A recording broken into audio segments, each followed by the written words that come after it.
তাহলে এটার উপর একটা ইয়া করি, মানে সঙ্গীত টাকার একটা মানে দেওয়ানি কাজ করে দিয়ে আইনের উপর একটা পরিচিতি দিব আমরা আজকে। অর্থাৎ আমাদের এই চকবাজারের রল আর্মিং সেন্টার চকবাজারের পক্ষ থেকে আজকে আমরা এই বার কাউন্সিল আসনটা পরীক্ষা, যেটা বার কাউন্সিল ইনস্টিটিউট পরীক্ষা, এটার উপরে আমরা আজকে একটা সাবজেক্ট নিয়ে শুরু করতে যাচ্ছি। সেই সাবজেক্টটার নাম হচ্ছে যে 7টা সাবজেক্ট পরীক্ষা হয় বার কাউন্সিলের মধ্যে, তার মধ্যে প্রথম আমরা একটা সাবজেক্টে শুরু করবো। সেই সাবজেক্টের নাম হচ্ছে the code of civil procedure. এটা হচ্ছে যে বাংলায় বলা হয় এটাকে কি, দেওয়ানি কার্যবিধি আইন। অর্থাৎ এই দেওয়ানি কার্যবিধি আমরা দেখতেছি যে বার কাউন্সিল অ্যাক্টের মধ্যে 7টা সাবজেক্টের উপর কি হয়, পরীক্ষা হয়।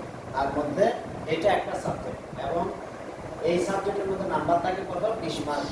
ধরো দেওয়ানি কার্যবিধিতে 20 মার্ক আছে, ফৌজদারিতে 20 মার্ক আছে, কানুন কোডে 20 মার্ক, দণ্ডবিধিতে 20 মার্ক আছে, তারপরে এভিডেন্স আছে 10 মার্ক আছে, আরেকটা 10 মার্ক আছে। এভাবে করে টোটাল 100 নম্বরের একটা বন্টন পদ্ধতি আছে। কিন্তু আমরা এখন ওইদিকে বন্টন পদ্ধতিতে যাচ্ছি না, এগুলো সবাই জানে, সিলেবাসের মধ্যে আছে। আমরা আজকে আমরা 2টা সাবজেক্ট আজকে আমাদের ক্লাস করবো। তার মধ্যে প্রথম সাবজেক্ট হচ্ছে যে এই the code of civil procedure 1908, অর্থাৎ 1908 সালের দেওয়ানি কার্যবিধি আইন। এটা অর্থাৎ এটাকে বাংলায় বলা হবে 1908 সালের দেওয়ানি কার্যবিধি আইন। এই প্রথমে আমাকে জানতে হবে যে এই আইনটার নাম হচ্ছে কত, 1908 সালের দেওয়ানি কার্যবিধি আইন। কিন্তু আমি এখানে সংক্ষিপ্ত প্রত্যেকটা আইনের মধ্যে মনে করো আইনটার নাম দিয়ে, এটা যখন যে আইনটা যেই দিন যে বছরে কি হয় আইনটা পাস হয়, ওই আইনগুলোর একটা সিরিয়াল কি থাকে, নম্বর থাকে। তাইলে আমি এখানে একটা এগুলো হচ্ছে সামান্য একটু প্রাথমিক আলোচনা। এগুলো কি বা প্রাথমিক ধারণা, হ্যাঁ এগুলো হচ্ছে একটা জাস্ট প্রাথমিক ধারণা। একটা আইনের উপর একটা প্রাথমিক ধারণার প্রয়োজন আছে, প্রত্যেকটা আইনের মধ্যে একটা প্রাথমিক ধারণার প্রয়োজন আছে। যেমন ধরেন এটা একটা প্রাথমিক ধারণা দিচ্ছি কোন আইনের উপর, দেওয়ানি কার্যবিধি 1908 সালের আইনের উপর। এর প্রথমে যদি বলি এই আইনটার নাম কি, এই আইনটার নাম হচ্ছে দেওয়ানি কার্যবিধি। যদি বলি এটা কত সালের আইন, তখন আসতেছে 1908 সালের আইন।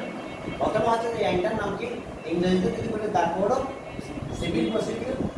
আবার যদি বলি এটা কত সালের আইন, তাহলে হচ্ছে এটা 1908 সালের আইন। এরপরে আমরা দেখবো যে প্রত্যেকটা আইনের মধ্যে একটা প্রকাশকাল থাকে, একটা কার্যকর বা বলবৎ থাকে। তাইলে প্রকাশকালটা কত, 1908 সালের 25 মার্চ। অর্থাৎ এটা প্রকাশ হয় 1908 সালের 25 মার্চ, এবং এটা কার্যকর হয় 21 মার্চ।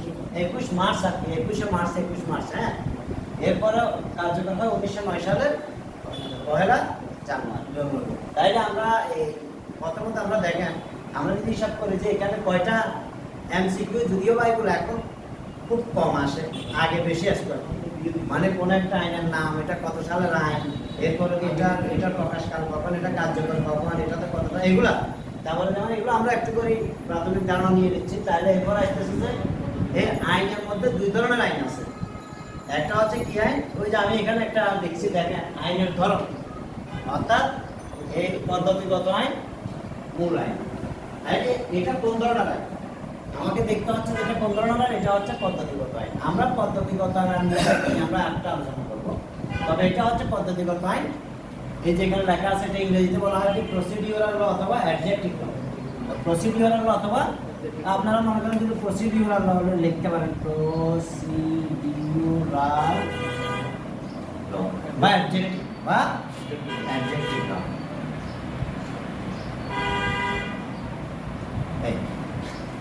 তাইলে আমরা একেবারে ক্লিয়ার যে এটা একটা পদ্ধতিগত আইন।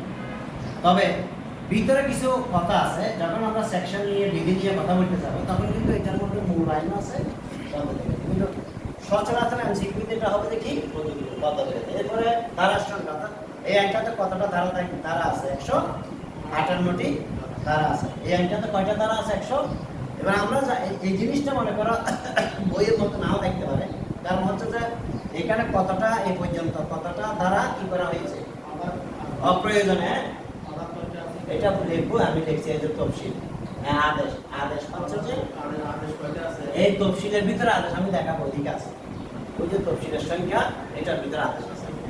হ্যাঁ, তাইলে এখানে আমরা বলতেছি কি ধারার সংখ্যা 158টা, দেখা যাচ্ছে যে ওই 158টা ধারার মধ্যে বাতিল কয়টা?